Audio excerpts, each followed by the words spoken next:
اندھیری رات، سجدے میں گری ہوئی پیشانیاں، آنکھوں سے بہتے ہوئے آنسو اور آسمان سے اترتی ہوئی رحمت۔ یہ کوئی عام رات نہیں بلکہ لیلۃ القدر تھی، وہ رات جس میں گناہگاروں کی بخشش کی جاتی ہے، گناہ مٹا دیے جاتے ہیں اور اللہ تعالیٰ کی رحمت ہر دروازے پر دستک دیتی ہے۔ یہ واقعہ حضرت عمر بن عبدالعزیز کے دور کا ہے۔ حضرت عمر بن عبدالعزیز کی عادت تھی کہ رمضان کی راتوں میں زیادہ عبادت کرتے اور اپنی عوام کے حال سے باخبر رہتے۔ ایک رات جب وہ تہجد کے لیے اٹھے اور قرآن کی تلاوت میں مصروف تھے، اچانک محل کے ایک خادم نے آ کر عرض کی، امیر المؤمنین، قید خانے میں ایک ضعیف قیدی بیمار اور تکلیف میں ہے، کیا آپ اس کی خبر لیں گے؟ حضرت عمر بن عبدالعزیز فوراً کھڑے ہوئے، رات کی پرسکون عبادت کو چھوڑا اور اس شخص کی مدد کے لیے روانہ ہو گئے۔ جب آپ قید خانے پہنچے تو دیکھا کہ ایک بوڑھا شخص انتہائی کمزور حالت میں زمین پر پڑا تھا، وہ بھوک اور بیماری سے نڈھال تھا۔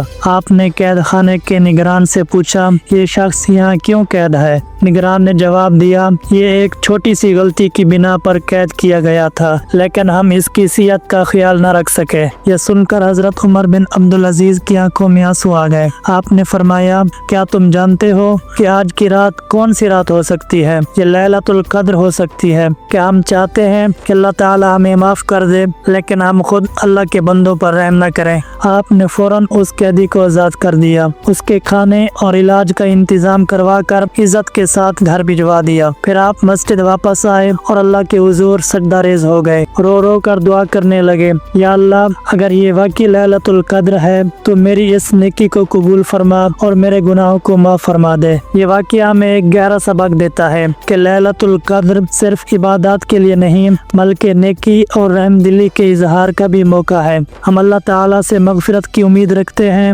مگر کیا ہم نے دوسروں کو معاف کیا؟ حقیقی عبادت وہ ہے جو ہمارے دل کو نرم کر دے اور ہمیں دوسروں کے لیے آسانیاں پیدا کرنے والا بنا دے۔ سوچیں، اگر آج کی رات لیلۃ القدر ہو اور ہمارے ایک اچھے عمل سے اللہ تعالی ہمیں بخش دے تو کیا ہم اپنی قسمت نہیں بدلنا چاہیں گے؟ یہ رات عام رات نہیں بلکہ یہ بخشش کی رات ہے۔ کیا ہم اسے ضائع کر دیں گے یا اس کا حق ادا کریں گے؟ دعا ہے کہ اللہ رب العزت ہمیں اس رات عبادت کرنے والا اور دوسروں کو معاف کرنے والا اور ہمیں ایک دوسرے کے لیے آسانیاں پیدا کرنے والا بنا دے۔ آمین یا رب العالمین۔